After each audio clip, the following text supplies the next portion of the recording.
ನಮ್ಮ ಕರುನಾಡಿನ ವಿವಿಧ ಸಂಸ್ಕೃತಿ, ಪ್ರಕೃತಿ ಮತ್ತು ಐತಿಹಾಸಿಕ ಪರಂಪರೆಯನ್ನು ವಿಭಿನ್ನವಾಗಿ ಪ್ರಸ್ತುತಪಡಿಸುವ ಕಾರ್ಯಕ್ರಮವೇ ತಾಣ ಯಾನ. ನಿಮ್ಮೆಲ್ಲರಿಗೂ ಇಂದಿನ ಪಯಣಕ್ಕೆ ಸ್ವಾಗತ.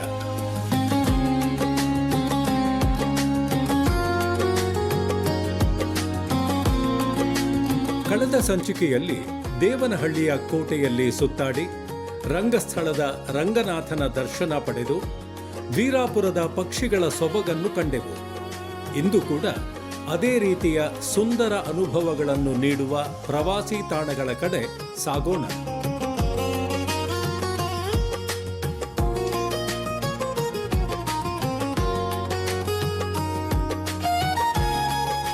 ಇಂದಿನ ನಮ್ಮ ಯಾನ ಬೆಂಗಳೂರು ನಗರದಿಂದ ಸುಮಾರು 100 ಕಿಲೋಮೀಟರ್ ದೂರದ ಚಿಕ್ಕಬಳ್ಳಾಪುರ ಜಿಲ್ಲೆ ಬಾಗೇಪಲ್ಲಿ ತಾಲೂಕಿನ ಕಡೆ.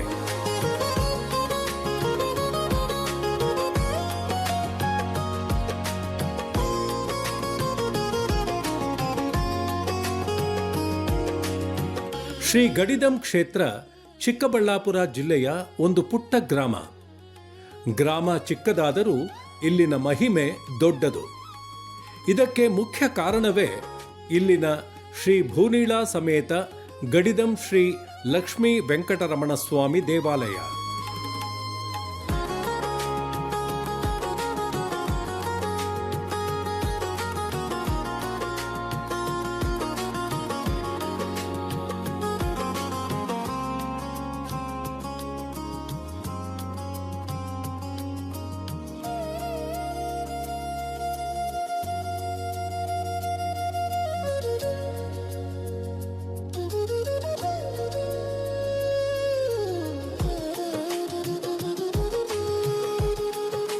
ಈ ದೇವಾಲಯವನ್ನು ಎರಡನೇ ತಿರುಮಲ ಎಂದು ಕರೆಯುತ್ತಾರೆ.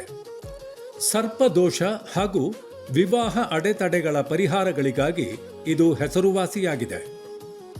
ದೇವಾಲಯಕ್ಕೆ ಪೌರಾಣಿಕ ಹಿನ್ನೆಲೆ ಇದ್ದು, ಶಮಿಕ ಋಷಿಯ ಮಗ ಶೃಂಗಿ ತನ್ನ ತಂದೆಯನ್ನು ಅವಮಾನಿಸಿದ್ದಕ್ಕಾಗಿ ರಾಜ ಪರೀಕ್ಷಿತನಿಗೆ ಹಾವಿನ ಕಡಿತದಿಂದ ಸಾಯುವಂತೆ ಶಾಪ ನೀಡಿದ. ಅದರಂತೆ ಪರೀಕ್ಷಿತ ಮಹಾರಾಜನನ್ನು ವಿಷಸರ್ಪ ಕಚ್ಚಿ ಕೊಂದಿತು.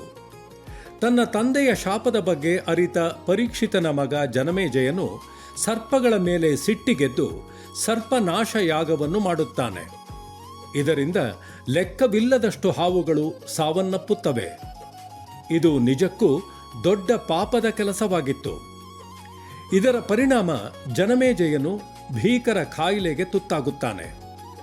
ನಂತರ ರಾಜನು ಋಷಿವರ್ಯರನ್ನು ಆಶ್ರಯಿಸಿ ಇದಕ್ಕೆ ಪರಿಹಾರ ಸೂಚಿಸುವಂತೆ ಕೇಳಿಕೊಂಡಾಗ ಶ್ರೀ ಮಹಾವಿಷ್ಣುವಿನ ಆಣತಿಯಂತೆ ಭೂಲೋಕದಲ್ಲಿ ವಿಷ್ಣುವಿನ ಅವತಾರಗಳ 101 ಆಲಯಗಳನ್ನು ನಿರ್ಮಾಣ ಮಾಡಿದರೆ ನಿಮ್ಮ ಕಾಯಿಲೆಯು ಗುಣಮುಖವಾಗುವುದೆಂದು ತಿಳಿಸುತ್ತಾರೆ. ಇದರ ಮೇರೆಗೆ ರಾಜ ಜನಮೇಜಯನು 101 ದೇವಾಲಯಗಳನ್ನು ನಿರ್ಮಿಸಿದನು. ಆ ಆಲಯಗಳ ಪೈಕಿ ನಿರ್ಮಾಣಗೊಂಡಿದ್ದೇ ಈ ಗಡಿದಂ ಶ್ರೀ ಲಕ್ಷ್ಮೀ ವೆಂಕಟರಮಣ ಸ್ವಾಮಿ ದೇವಾಲಯ.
ಶ್ರೇಯಕಾಂತಾಯ ಕಲ್ಯಾಣ ನಿದಯರ್ತಿನಾಂ ಶ್ರೀವೆಂಕಟನಿವಾಸಾಯ ಶ್ರೀನಿವಾಸಾಯ ಮಂಗಳಂ. ಶ್ರೀ ಕ್ಷೇತ್ರ ಗಡಿದಂ ವೆಂಕಟರಮಣ ಸ್ವಾಮಿ ದೇವಸ್ಥಾನ. ಇದು ಜನಮೇಜಯ ಮಹಾಜನ ಸ್ಥಾಪನೆ. ಪರೀಕ್ಷಿತ್ ಮಹಾರಾಜ ಮಗ ಜನಮೇಜಯ ಸರ್ಪಯಾಗ ಮಾಡಿ ಸರ್ಪದೋಷ ಪರಿಹಾರಕ್ಕಾಗಿ 100 ಹಿಂಡು ವಿಷ್ಣು ದೇವಸ್ಥಾನ ಸ್ಥಾಪನೆ ಮಾಡ್ತಾರೆ. ಅದರಲ್ಲಿ ಶ್ರೀನಿವಾಸ ದೇವರೊಬ್ಬರು. ಪಕ್ಕದಲ್ಲಿ ಶ್ರೀದೇವಿ ಭೂದೇವಿ ಚೋಳ ಮಹಾದೇವಿ ಕಡೆ ಬಂದಾಗ ಶ್ರೀದೇವಿ ಸ್ಥಾಪನೆ ಮಾಡಿ ಕಲ್ಯಾಣ ಮಾಡಿರ್ತಾರೆ. ಈ ಕ್ಷೇತ್ರಕ್ಕೆ ಗಡದಂ ಅಂತ ಹೆಸರು. ಭೀಮನ ಮಗ ಘಟೋತ್ಕಚನು ವಾಸವಾಗಿ ಸ್ಥಳ, ಅದಕ್ಕೆ ಗಡದಂ ಕ್ಷೇತ್ರ, ಗಡದಂ ವೆಂಕಟರಮಣ ಅಂತ ಹೆಸರುವಾಸಿಯಾಗಿದೆ. ಪ್ರತಿ ವೈಶಾಖ ಮಾಸ ಹುಣ್ಣಿಮೆಗೆ ಬ್ರಹ್ಮೋತ್ಸವಗಳು ನಡೆಯುತ್ತದೆ. ಇಷ್ಟು ವಿಶೇಷ.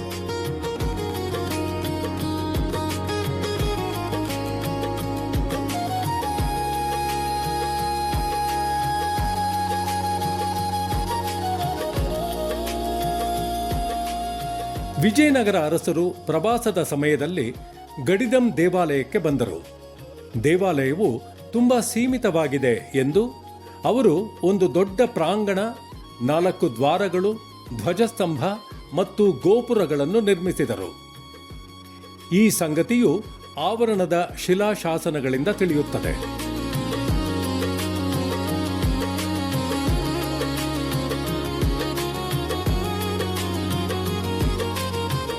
ದಕ್ಷಿಣ ದ್ವಾರದ ಬಳಿ ಸರ್ಪದ ಆಕಾರದ ಬೇರುಗಳನ್ನು ಹೊಂದಿರುವ ಪ್ರಾಚೀನ ಆಲದ ಮರವಿದ್ದು, ಇದು ಆಕರ್ಷಕ ದೃಶ್ಯವಾಗಿದ್ದು ಈ ದೇವಾಲಯದ ಇತಿಹಾಸದ ಸಂಭಾವ್ಯ ಸೂಚನೆಯಾಗಿದೆ.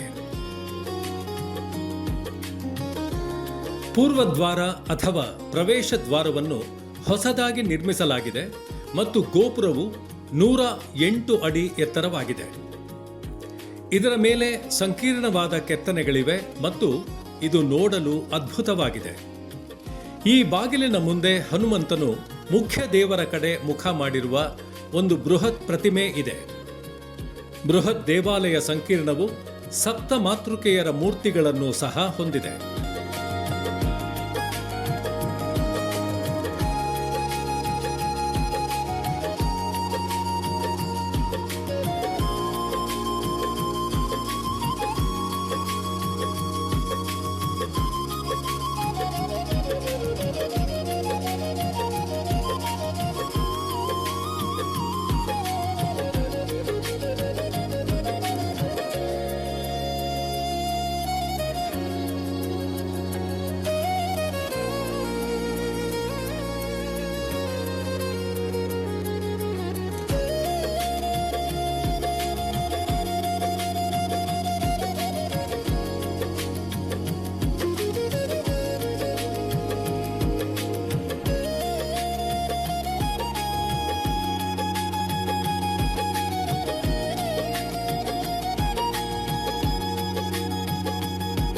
ಈ ಪುಣ್ಯಕ್ಷೇತ್ರದ ಬಳಿಯಲ್ಲೇ ಶ್ರೀ ಶನಿ ಮಹಾತ್ಮ ಹಾಗೂ ಶ್ರೀ ರಾಮೇಶ್ವರ ಸ್ವಾಮಿ ಕ್ಷೇತ್ರವಿದ್ದು ಭಕ್ತರು ಇಲ್ಲಿಗೂ ಭೇಟಿ ನೀಡಬಹುದು.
ಗುಡಿಬಂಡೆ.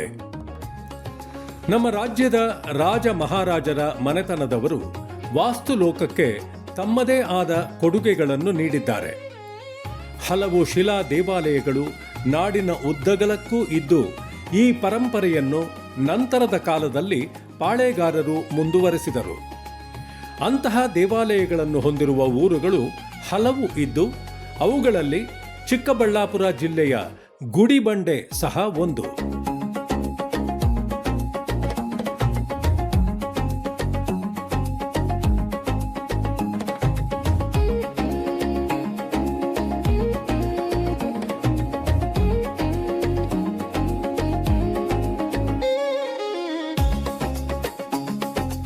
ಇಲ್ಲಿನ ಬಂಡೆಯಲ್ಲಿ ಗುಡಿ ಇದ್ದು ಅದಕ್ಕೆ ಹೊಂದಿಕೊಂಡಂತೆ ಈ ಊರು ಇರುವ ಕಾರಣ ಗುಡಿಬಂಡೆ ಎಂದೇ ಹೆಸರು ಬಂದಿದೆ. ಗುಡಿಬಂಡೆಯು ಚಿಕ್ಕಬಳ್ಳಾಪುರದಿಂದ ಸುಮಾರು 38 ಕಿಲೋಮೀಟರ್ ದೂರದಲ್ಲಿದೆ. ಬಂಡೆಯನ್ನು ಹತ್ತಲು ಇಷ್ಟಪಡುವವರು ಗುಡಿಬಂಡೆಗೆ ಭೇಟಿ ನೀಡಬಹುದು. ಪ್ರವಾಸಿಗರು ಬೆಟ್ಟದ ತುದಿ ತಲುಪಲು 1 ಗಂಟೆಗಳ ಕಾಲ ಸುಲಭವಾಗಿ ಸಾಧಾರಣ ಚಾರಣ ಮಾಡಬೇಕಾಗುತ್ತದೆ.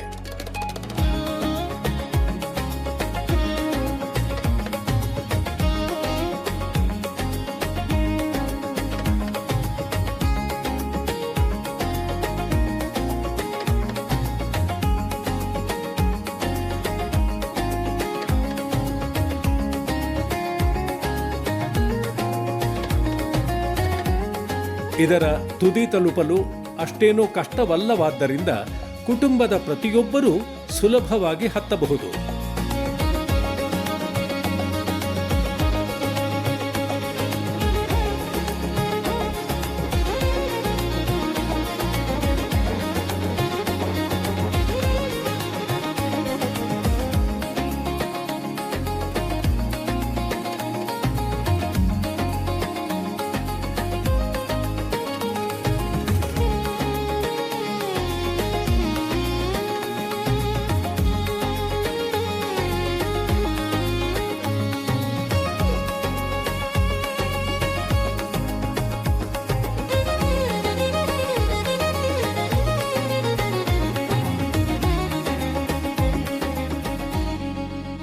ಇತಿಹಾಸದ ಪುಟಗಳಲ್ಲಿ ಈ ಪ್ರದೇಶವನ್ನು ಹಾವಳಿ ಭೈರೇಗೌಡನು ಈ ಕೋಟೆಯನ್ನು 17ನೇ ಶತಮಾನದಲ್ಲಿ ನಿರ್ಮಿಸಿದನೆಂದು ಉಲ್ಲೇಖವಿದೆ.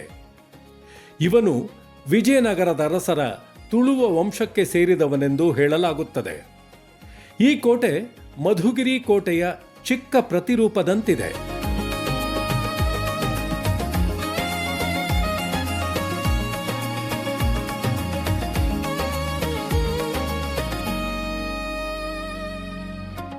ತುಂಬ ಚೆನ್ನಾಗಿತ್ತು. ಏನು ರಿಸ್ಕ್ ಆಗಲಿಲ್ಲ. ಆರಾಮಾಗಿ ನಿಧಾನಕ್ಕೆ ಹೋಗಿ ಬಂದ್ವಿ. ತುಂಬ ಚೆನ್ನಾಗಿದೆ. ಒಂದ್ಸರಿ ಬಂದು ಹೋಗಿ. ಬೆಳಗ್ಗೆನೆ ಬಂದರೆ ಆರಾಮಾಗಿ ಬಂದು ಮೇಲೆ ಹೋಗಿ ನಿಧಾನಕ್ಕೆ ಕಟ್ಕೊಂಡು ಹೋಗಿ ಆರಾಮಾಗಿ ಬರ್ಬೋದು. ತುಂಬ ಚೆನ್ನಾಗಿದೆ ಮೇಲೆಲ್ಲ. ನನ್ನ ಮೊಮ್ಮಕ್ಕಳು ಕೂಡ ಮೇಲೆ ಹತ್ತಿದ್ರು. ಅವರೇ ಹತ್ತಿ ಇಳಿದಿದ್ದಾರೆ. ಸುತ್ತಮುತ್ತನೂ ಎಲ್ಲ ಚೆನ್ನಾಗಿದೆ. ವ್ಯೂ ಚೆನ್ನಾಗಿದೆ ಮೇಲಿಂದ ನೋಡೋಕ್ಕೆ.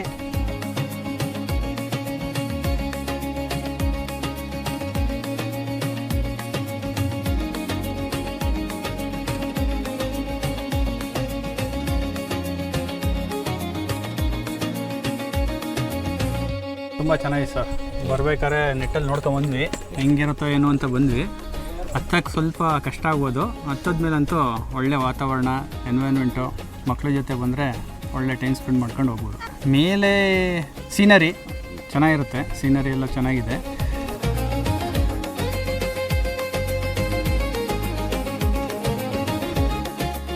ಏಳು ಹಂತದ ಕೋಟೆ ಇದಾಗಿದ್ದು ಶತ್ರುಗಳ ಆಕ್ರಮಣ ಎದುರಾದಾಗ ತಪ್ಪಿಸಿಕೊಳ್ಳಲು ಅಲ್ಲಲ್ಲಿ ಕಳ್ಳದಾರಿಗಳಿವೆ.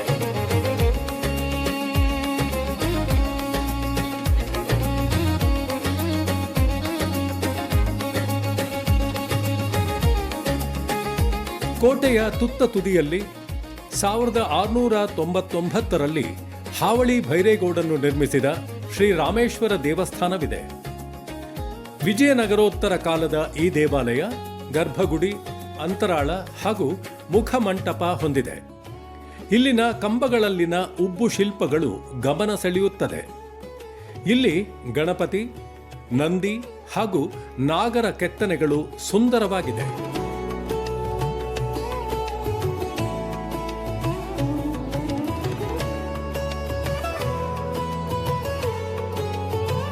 ನನ್ನ ಹೆಸರು ಲೋಕೇಶ್. ಇದು ಪ್ಲೇಸ್ ತುಂಬ ಚೆನ್ನಾಗಿದೆ. ನಾನು ಫಸ್ಟ್ ಟೈಮ್ ಟ್ರೈ ಮಾಡಿದೆ. ನಮ್ಮ ಫ್ರೆಂಡ್ಸ್ ಜೊತೆ ಬಂದಿದೆ. ಎಲ್ಲ experience safe, budget friendly, safely ಬರಬೇಕು. ಎಲ್ಲ ಫುಲ್ ಫ್ರೆಂಡ್ಸಲ್ಲಿ ಎಂಜಾಯ್ ಮಾಡಬೇಕು. ವೀಕೆಂಡು ಚೆನ್ನಾಗಿರುತ್ತೆ ಇದು ಬೆಂಗಳೂರಲ್ಲಿ. Like 2 hours journey, safe journey ಬರ್ಬೋದು. ಬೆಂಗಳೂರಿಂದ ಬಂದಿದ್ದು. ಜಸ್ಟ್ ಬ್ಯಾಂಗ್ಳೂರು ಟು ಇಲ್ಲಿಗೆ 9 ಕಿಲೋಮೀಟರ್ಸ್ ಅಷ್ಟೇ. We change 2 buses and Chikkaballapur ಬಂದ್ಬಿಟ್ಟು ಗುಡಿಬಂಡೆ ಬಸ್ ಡೈರೆಕ್ಟ್ ಸಿಕ್ತು. And it was really good. We had great time with friends. ಇಷ್ಟು ಚೆನ್ನಾಗಿರತ್ತೆ ಅಂತ ಎಕ್ಸ್ಪೆಕ್ಟ್ ಮಾಡಿಲ್ಲ. ಈ ಕ್ಲೈಮೇಟ್ಗೆ ಸೆಟ್ ಆಗತ್ತಾ ಅಂತ ಯೋಚನೆ ಇತ್ತು, but it was too good. Sunset ಇನ್ನೂ ಮಾಡಿಲ್ಲ, ಬಟ್ ಚೆನ್ನಾಗಿರುತ್ತೆ. ಲೈಕ್ ರಿಸರ್ಚ್ ಎಲ್ಲ ಮಾಡ್ಕೊಂಡು ಬಂದಿದ್ದಾಗೆ ಚೆನ್ನಾಗಿತ್ತು. ಒನ್ ಡೇ ಟ್ರಿಪ್ಗೆ ತುಂಬ ಚೆನ್ನಾಗಿರುತ್ತೆ, ಬಜೆಟ್ ಫ್ರೆಂಡ್ಲಿ, ಮತ್ತು ಇಲ್ಲೆಲ್ಲ ಎನ್ವಿರಾನ್ಮೆಂಟು ಚೆನ್ನಾಗಿದೆ. ಕೋಟೆಯಲ್ಲಿ ಬೇರೆ ಬೇರೆ ಹಂತಗಳಲ್ಲಿರುವ ಸುಮಾರು 19 ಚಿಕ್ಕ ಪುಟ್ಟ ಬಂಡೆ ಕೊಳಗಳನ್ನು ಒಂದಕ್ಕೊಂದು ಜೋಡಿಸಲಾಗಿದ್ದು, ಇದರಿಂದ ಗುಡ್ಡದ ಮೇಲೆ ಬಿದ್ದ ಮಳೆಯಲ್ಲಿ ಸಂಗ್ರಹವಾಗಿ ಕೋಟೆ ಜನಕ್ಕೆ ಉಪಯೋಗವಾಗಲೆಂಬ ಆಲೋಚನೆ ಸ್ಪಷ್ಟವಾಗುತ್ತದೆ. ಇವುಗಳಲ್ಲಿ ಸುಮಾರು 3 ಲಕ್ಷ ಲೀಟರ್ ನೀರು ಸಂಗ್ರಹಿಸಬಹುದೆಂದು ಅಂದಾಜಿಸಲಾಗಿದೆ.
ಕೋಟೆಯ ಮೇಲಿಂದ ಅಮಾನಿ ಕೆರೆಯ ಸುಂದರ ನೋಟ, ಭೈರಸಾಗರ ಜಲಾಶಯ ಮತ್ತು ಸುತ್ತಮುತ್ತಲಿನ ಹಸಿರು ಪರಿಸರದ ನಯನ ಮನೋಹರ ನೋಟವನ್ನು ಕಾಣಬಹುದು. ಬೆಟ್ಟದಲ್ಲಿ ಸೋಪಾನಗಳು, ಉಗ್ರಾಣಗಳು ಹಾಗೂ ಮದ್ದು ಅರೆಯುವ ದೊಡ್ಡದಾದ ಬೀಸುಕಲ್ಲು ಗಮನ ಸೆಳೆಯುತ್ತದೆ. ರಾಕ್ ಕ್ಲೈಂಬಿಂಗೂ ಇದು ಸೂಕ್ತ ತಾಣವಾಗಿದೆ.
ಗುಡಿಬಂಡೆ ತಾಣಕ್ಕೆ ಬೆಂಗಳೂರಿನ ಪ್ರವಾಸಿಗರು ನಿಸ್ಸಂದೇಹವಾಗಿ ವಾರಾಂತ್ಯಕ್ಕೆ ಭೇಟಿ ನೀಡಲು ಸೂಕ್ತ ತಾಣವಾಗಿದೆ.